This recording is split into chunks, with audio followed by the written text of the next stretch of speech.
Oh yes, nipo na story ya mshikaji kutokea kule Marekani. Tunajua ni msanii huyu bonge moja la tajiri, lakini pia ni moja kati ya matajiri ambao kwenye kizazi cha muziki kwa nchini Marekani huwezi kumsahau kumtaja the Snoop Dogg, moja kati ya wasanii ambao wanafanya poa kabisa katika kizazi hichi katika muziki wa huko Marekani. Ni rapa huyu. Sasa rapa mkongwe wa Marekani Snoop Dogg ameendelea kudhihirisha kuwa yeye si msanii wa kawaida.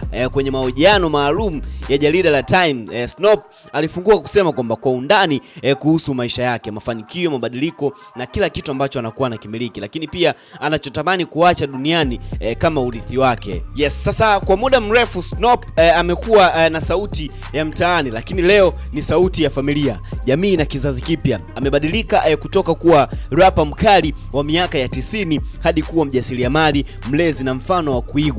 Nilipokuwa kijana nilitaka mimi nione makubwa. Sasa hivi nataka familia yangu, marafiki zangu, watu wangu wote waone makubwa, alisema Snoop Dogg kwa utulivu lakini kwa uzito kabisa. Sasa katika mazungumzo hayo yaliyogusia wengi sana, Snoop alieleza pia kwamba dhamira yake ni kusamehe waliomuumiza zamani, akisema hana muda tena wa kubeba visasi kwa sasa. Yeye ni mtu wa amani, mshauri na mbunifu wa njia mpya za kuwasaidia watoto na vijana. Sasa kupitia mradi wa Dogland, vipindi vya watoto vyenye mafundisho ya kimaadili na kushirikiana na bidhaa kama Skechers, Snoop anapanua wigo wake hadi kwa watoto wa shule za msingi hadi wakubwa wa mitaani, na bado hajapoteza mwelekeo wa muziki. Anaendelea kuwa na ushawishi mkubwa kwenye hip hop na burudani kwa ujumla. Sasa urithi wangu si tu muziki au pesa, urithi wangu ni watu wangu. Kama wanafika mbali, basi nami nimefika,